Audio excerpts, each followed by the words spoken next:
the form back and get the consistency going in the arse, get the connections working in a more stable manner. Because you didn't beat Saints, yeah, fair play. Okay, so that's that one then. Sorry, Salford fans. Warrington take on Lee on Saturday afternoon in the qualifiers. Mark, Warrington are without peers in this part of the season. They've been dire for a large part of it, but they are going to beat everybody and get themselves nice and promoted. Yeah, I think they'll beat Lee. It didn't sound like Lee were up to scratch at all today from what I heard of the game, and I've not been impressed with them for a while. Basically since they won their cup final and Unor went on the holiday, I've not found Lee an impressive outfit, which is why I think I'm going to go for Warrington, even because if Warrington win this one, that's that for Warrington. Whereas I know Lee have got that desperation kind of level more so here, because if they lose this game, you feel they're probably destined for the £1 million game. Yeah, definitely so. But I still don't see that being enough, because I think Warrington have got too much across the park. So 28-14 to the wire for me. I think a bigger win for the wire. I think 40 points to 10. I'm as unimpressed by Lee as you are. Hull KR though on Saturday afternoon at 3:15 on Sky Television take on the Widnes Vikings. Mark, this is a Championship side against a Super League side, but I'm going to pluck for Hull KR in this one. I think at home, Widnes are vulnerable. They've picked up some injuries, and Hull KR, in a lot of senses, are a Super League side in waiting, aren't they? And this is their opportunity now. This is the one on the fixture list that will get them over the line and keep them out of the £1 million game and get them up for me. And I think it's a real opportunity for them. I think it'll be tense and close. Widnes have more to lose, if anything, in this one. So maybe there's more pressure on Widnes because they're the ones that are invulnerable, have been sucked into the relegation side of things. So with that psychological pressure and Hull being so strong at home, I think KR are going to win this 26-18. I think Widnes are going to be too strong. Okay. I think Mellor and White are going good, and I think probably Mellor's probably the best player that Hull KR have come up against so far in this year's qualifiers. And I just about think physically Widnes can hold on to what the Hull KR forwards can do. Like London couldn't quite, and Featherstone obviously couldn't quite. I think Widnes is, that's where they've not got as many injuries. I think they can just hang on to them physically. I think they've got a bit more class. People like Bridge as well offer a lot of experience. And won't want to go out like this sort of thing as well. I think 24-22 in favour of the Vikings, just because of that extra little bit of Super League class. There you go. Okay. Catalan Dragons taking on Featherstone down in the south of France. Can you see an upset for this one? I'm going 30 points to 6 in favour of Catalan. Strong performance against Halifax and Featherstone, the away side. Part-timers, surely there's no shocks on the cards here. I'm going 30-10. I think they'll dominate it up front, and then they've got good enough strike weapons in the people who scored. Well, the 3 of the 4 try scorers from today will score tries next week. I think Walsh, Myler, and Willie Arnold. Yeah, so there you go. Probably so. There you go. Okay, final game of the weekend sees London taking on Halifax. Can the Shaman come away with anything from their trip to London? I hope that they can't, for London's sake. Took us on a roller coaster there.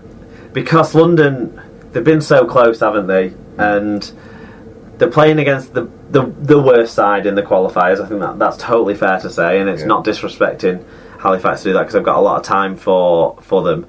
But I just think London need to put someone to the sword, if anything, to set themselves up right for next year. Rather than feeling sorry for themselves and licking the wounds, they'll feel more confident. Henderson's post-match interview on Saturday was really impressive for me. He failed, he didn't fall into the trap of just slagging off the officials for a few dodgy calls here and there. We didn't talk about the dodgy Ratchford no try. That was obviously a try that London went and scored up the other end off the result on as well. That the referee didn't check on video. So then on the next set, London went and scored. So or the next attack they did. So we didn't talk about that one either, going not against London in the biased game where London were robbed. But anyway, London in this one won't be robbed or mistreated in any way. I think they'll win 30 points to 6. They're the better side of the two by a distance, and I want them to feel as good as Henderson was saying they should feel at the end of that match on Saturday. Fantastic. I think Fax might come away with a few more points. That Heaton wing will be itching to make amends for its poor performance against the Dragons. I'm going 32-20 in favour of London, though. Championship Shield game of the week, Mark. There's only one to choose, isn't there, surely? Huge game, Swinton versus Oldham. Winner of this stays up, I say. It's been building to this, hasn't it, really? Particularly if Swinton win, then they're up. They're safe. Yeah. Because Oldham can't overcome the points difference in the final game, regardless. So it's a huge game next Sunday afternoon. There you go. Okay, League One games of the week. Well, we could have thrown more Super 8s games in here because of the Doncaster-Newcastle one we mentioned before, but it's got to be Toronto-Barrow, hasn't it, at the top? I mean, it's huge. We'll all be able to watch it on Free Sports TV. 424 on Sky. I think it's 90 or something on Freeview. There you go. As well. But yeah, promotion could get sealed. I think it's very exciting, and Toronto will be at a level more akin to where they should be with all the Championship sort of full-time-ish players they've got on the books there already this year. So and Barrow, for all the moaning about Toronto, have run them close in this race. Yeah. So let's hope that they can take a positive attitude and make it a real good game. Yeah. I hope they do. Not going to spoil it. And in the Shield? Scholars versus the All Golds, just because there's not much else to pick really in that one now, because it's kind of all settled, isn't it? But yeah, Lee said it could be their last ever away game. And also, the Scholars win this and they've got the advantage for the final. Yeah. Okay, fair play. Right, well, that is the world of Rugby League well and truly covered. All that remains for us to do now is wrap up the show.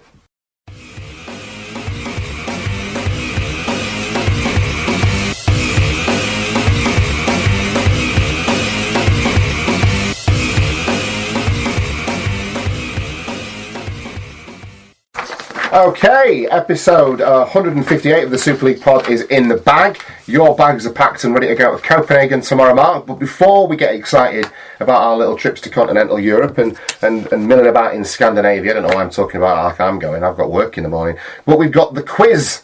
Mark, what have you got for us this week? So, it's sort of in honour of Brucey passing away a few weeks ago. We're going higher or lower. Right. But it's based on how many appearances in their career. And sorry, who's this? Whose appearances? Talk us through. So each player will either be above or below, or in one case, exactly the same amount as the previous player on the Origin Legends team sheet, based on club appearances according to Wikipedia, so numbers might not be completely correct. Right. But there you go. In total, 24 points to play for, because I'll give you the fullback of each side. Right. How many games they've played. I think actually Richard Mavard, I got that off Rugby League, the Rugby League project website, before I realised they don't have any sort of championship or pre-Super League as well kind of games. So I then switched to Wikipedia. So I think he's starting on 272 rather than 270. So okay. We'll go through it and everyone can play along as we go through, and you can score points as you go. So Richard Mavers in his career played 272 club games. Did Mark Calderwood play more, higher or lower, or the same, because there's one same out there, oh gosh, higher or lower than Richard Mavers? I think he played more. Yes.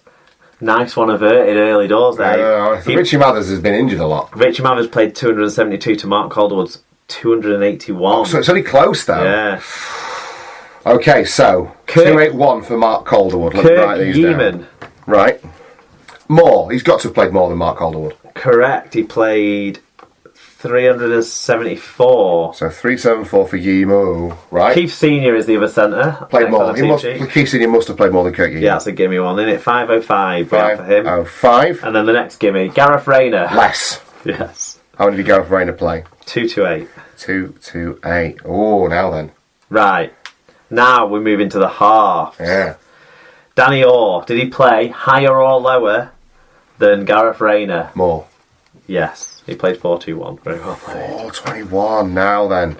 The starting scrum half for Yorkshire was Robbie Hunter Paul. Did he play more, higher or lower, or the same, higher or lower, or the same, than Danny Orr in his career? Did he play the same number of games? No. Alright, okay. It was just the way you kept saying the same. I'm just making sure you're aware of the option later on in the Yorkshire side. I don't know where... Oh, it's in the Yorkshire side, is it? Okay. That helps. I think he will have played more than Danny Orr. No, lower. What was it? And as it's lower, I'm not giving you the amount, because you were wrong. So you only get the amount if you're right. Well, then how will I know what I'm picking for Kylie Luluai? Well, you know it was lower than 421. So I have to... No, you've got to give me the number, otherwise I don't know what I'm basing it on. No, you're basing it on your knowledge of these players. Fine, less than Robbie Hunter-Paul. Yes, Kylie Lulai played 336 times. 336. Okay, which takes us to... Wayne Godwin was the starting hooker for Yorkshire on Wednesday evening. Has he played higher or lower or the same as Kylie Lulai? I think he has played... lower. Yes. Quite a bit lower, 254. 254. Yes, Jamie Peacock. Higher. 487. 487. So it's Lee Gilmore next in the second row. Has he played higher or lower or the same as Jamie Peacock? Lower. No, he played the same. Oh, I was going to do Lee Gilmore and Chev Walker. Right, so they both played 487 times. Right, Chev Walker has played less than Lee Gilmore. Yes. What's he? 319. Let's give the people at home a chance to guess as well, Tom, by me reading out the name before you... I forgot that this isn't just you and me having a laugh at home. Okay. Lee Radford was the loose forward for the Yorkshire side. In his playing career, club career, did he play more or less than Chev Walker? I think he played more. More. Yes. By 4 games. Bloody hell, so it's close then. So Yeah. that's 3, 2, 3. So you've done 10 out of 12 there That's on all the right. Yorkshire side. On the Lancashire side, we start with Paul Wellens. High amount of games for Paul Wellens, 499. Yeah, so the starting winger inside in the number 2 jersey was Aid Gardner. less. Yes. Now his centre... Hang on, do I get A. Gardner's number? Sorry, 299. 299. So his centre was Martin Gleeson. Obviously, we talked earlier about Martin Gleeson's career. Yeah. Did he play higher or lower? There's no the sames in the Lancashire side. So higher or lower than Adrian Gardner? I think he played more. Yes, 328. 3, 2, 8. Next up is Gary Connolly, who must be the oldest player that You would think so, wouldn't you? came out on these sides, but he probably still looked the fittest. He's in great shape still. Is Gary Connolly higher or lower than Martin Gleeson? Higher. Yes, 511. 511. Liam Colburn was on the wing. Yeah, him. I think less. He had a long He did career have a for long Wigan career. and London and He did. Hull FC. But I still think he played less times than Gary He Connolly. retired at like 25 or something, didn't he? 129 for Liam Colburn. 129. In the halves, we start with Iestyn Harris. Who has played more times than Liam Colborne. Yes, 376 in fact. Now his halfback partner was Sean Long. In his playing career, did he play more or higher or lower club games than Iestyn Harris? More. No, 308. Right. Okay. That was one where Wikipedia had me raising an eyebrow, I've got to be fair, but there you go. Next on the list... Oh, I gave you how many? Oh. Okay. Next on the list is Adrian Morley. Higher or lower than Sean Long? I still think Big Moss has done more. Yes, he has, yes. A player who he played with... Hang on, how many did he play? 487. 487. A player who played alongside at Warrington, another player who had a long career, John Clark was the hooker for Lancashire. He did have a long Higher or career. lower than Adrian Morley? Lower. Yes, 339. 339. Okay. He's only got one ball. I know. Paul Wood. I could do more with one ball. Higher most or could be lower three. than John Clark? Lower. Yes, 252. Brilliant. Okay. Mick Cassidy. Higher or lower than Paul Wood? Higher. Yes, 451. 451. Okay. Then his boss at Widnes, Dennis Betts. Higher or lower than Mick Cassidy? I think Dennis Beth played less. Yes. 409. 409. Okay. Which is not something I would have bet. Right. I would have bet on Betts playing more than Cassidy. I remember Betts being a much, probably being more prevalent at that time, but much love for them both for sure. Yeah. Stephen Wilde locks the scrum for the Lancashire side. Played for Wigan and Huddersfield and Salford and the Crusaders. Yep. Higher or lower than Dennis Betts? Lower. Yeah, 348. 348. 12 out of 12 there on that one. Hey, it's a good week. Yeah, you're getting NRL Brits next week. I'm surprised I'm not getting Danish Rugby League. To be honest, that would do for me. Okay, but let us know how you got on with our little higher or lower. I'm sure people will have done equally as well. Should be pretty straightforward. Usually if I do well, usually over a week when I do well on the quiz, everybody does well on the quiz. Yeah. So that's fair to say. Okay, any recommendations for us this week, Mark? No, I'll have some next week, I'm sure. I bet you will.